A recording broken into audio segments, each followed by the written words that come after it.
এই যে 5ই আগস্টের গণ অভ্যুত্থান, এটা একটা সম্মিলিত অভ্যুত্থান। এই দুটো জিনিস গণভোটে অনুমোদন হবে, কিন্তু গণভোটের মধ্য দিয়েই এই যে মীমাংসা, নোট অফ ডিসেন্টের মীমাংসা হয়ে যাবে, এইরকম কোনো ঐকমত্য হয়নি। কাজে আমরা যেটা ঐকমত্য হচ্ছে না, এটা যদি আমরা চাপিয়ে দিতে চাই, পরিষ্কারভাবে এখন এই বাস্তবতায় এসে আমরা একটা রাজনৈতিক দ্বন্দ্বের জায়গা তৈরি করব। সেই দ্বন্দ্ব সংঘাতের রূপ নিতে পারে এবং সেটা আমাদের বর্তমান উত্তরণকে বাধাগ্রস্ত করতে পারে, নির্বাচনকে হুমকির মধ্যে ফেলতে পারে। এখন আমরা কি এই যে নোট অফ ডিসেন্ট, আমাদের দলের পক্ষ থেকে প্রায় নোট অফ ডিসেন্ট নাই বললেই চলে, আমরা কিন্তু পুরোটা সাথে একমত। কিন্তু আমরা জানি যে অনেকগুলো দল নোট অফ ডিসেন্ট দিয়েছে এবং এর মধ্যে বিএনপির মতো দেশের অন্যতম প্রধান কিংবা বড় রাজনৈতিক দল, তাদেরই নোট অফ ডিসেন্ট বেশি। এখন আমরা নোট অফ ডিসেন্ট চাইনি বলে, দেইনি বলে, আমরা এগুলো সবগুলো দাবির সাথে একমত বলে আমরা অন্য কারো অধিকার কেড়ে নিতে পারি না। এটা তো গণতন্ত্রের মধ্যে এটা চলে না। এটা আমাদের মানতে হবে যে এই যে 5ই আগস্টের গণ অভ্যুত্থান, এটা একটা সম্মিলিত অভ্যুত্থান। এই অভ্যুত্থানের মধ্যে দিয়ে আমরা সবাই মিলে একটা আকাঙ্ক্ষা তৈরি করছি যে রাষ্ট্রটা বদলাবো, কিন্তু সেখানে তো দল আছে, সেখানে মত পার্থক্য আছে। একটা কোন রাজনৈতিক দল নির্ধারকভাবে সমস্ত রাষ্ট্র শক্তির উপরে, রাজনীতির উপরে কর্তৃত্ব কায়েম করেনি। রাষ্ট্রশক্তি এবং রাজনীতির উপরে একটা নির্ধারক দল কর্তৃত্ব কায়েম না করলে আপনি এককভাবে সিদ্ধান্ত গ্রহণ করতে পারেন না, চাপিয়ে দিতে পারেন। কোন অবস্থাতে চাপিয়ে যদি দেয় কোন বৈপ্লবিক সংগ্রামে, শেষ পর্যন্ত সেটা টেকে কিনা সেটা একটা আলাদা প্রশ্ন। কিন্তু যে অবস্থায় আমরা ছিলাম, এটা তখন আলোচনা হতে পারত 5 থেকে 8 তারিখের মধ্যে। সেই আলোচনার দায়িত্ব ছাত্রদের হাতেই ছিল।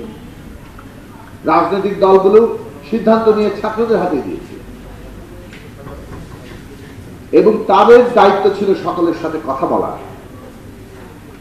5, 6, 7, 8 3 দিন কথা বলে কেন ওইভাবে একটি শপথ অনুষ্ঠান করে এই অন্তর্বর্তী সরকার গঠিত হবে, এটা তো তারা এবং তারা যাদের সাথে আলোচনা করেছেন তাদের উপরেই দায়টা বড় বর্তায়। কিন্তু 5, 6, 7, 8 যা করা যেত তা চাইলেই কিন্তু 1 বছর পরে রিক্রিয়েট করা যায় না। এইটা আমাদের রাজনৈতিকভাবে উপলব্ধি করা দরকার এবং আমরা সেটা যদি ঠিক মতো উপলব্ধি করি, তাহলে আমাদের উচিত হবে আমরা যা সেটেল করেছি, যতটুকু ঐকমত্যে পৌঁছতে পেরেছি, সেগুলোকে আনসেটেল না করা, মানে ওগুলোকে আবারও কোনো অনিশ্চয়তার মধ্যে না ফেলা। জুলাই জাতীয় সনদ একটা সেটেলড ইস্যু এবং এইটা গণভোটে যাবে, সেটাও সেটেল হয়েছে। সেইখানে এটা জনগণের অনুমোদন পাবে, কাজেই আগামী সংসদের উপরে এর একটা বাধ্যবাধকতা তৈরি হবে যে জনগণ এটাকে সমর্থন করে। আবার আমরা এটাও একমত হয়েছি যে আগামী সংসদের উপর একটা কনস্টিটিউয়েন্ট পাওয়ার অর্পণ করা হবে একটা নির্দিষ্ট সময়ের জন্য, যাতে এই জুলাই জাতীয় সনদের সংস্কারগুলো সংবিধানে সংযোজিত হলে সেটা টেকসই হয়, সেটা আদালত কর্তৃক কোনো চ্যালেঞ্জের মুখে না পড়ে এবং এর জন্য আলাদা আর কোনো অনুমোদনের প্রয়োজন না পড়ে। এই দুটো জিনিস গণভোটে অনুমোদন হবে, কিন্তু গণভোটের মধ্য দিয়েই এই যে মীমাংসা, নোট অফ ডিসেন্টের মীমাংসা হয়ে যাবে, এইরকম কোনো ঐকমত্য হয়নি।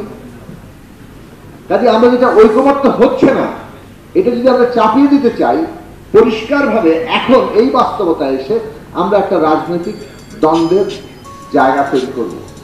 সেই দ্বন্দ্ব সংঘাতের রূপ নিতে পারে এবং সেটা আমাদের বর্তমান উত্তরণকে বাধাগ্রস্ত করতে পারে, নির্বাচনকে হুমকির মধ্যে ফেলতে পারে এবং সেই পরিস্থিতিতে অন্য কোন শক্তি রাজনৈতিক ক্ষমতায় নিয়ন্ত্রণ নিতে পারে।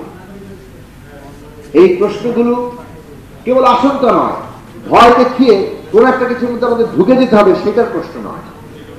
প্রশ্নটা হচ্ছে আমরা যা অর্জন করতে চাইছি, সেই অর্জনটাকে আমরা এর চাইতে বেশি করতে পারছি।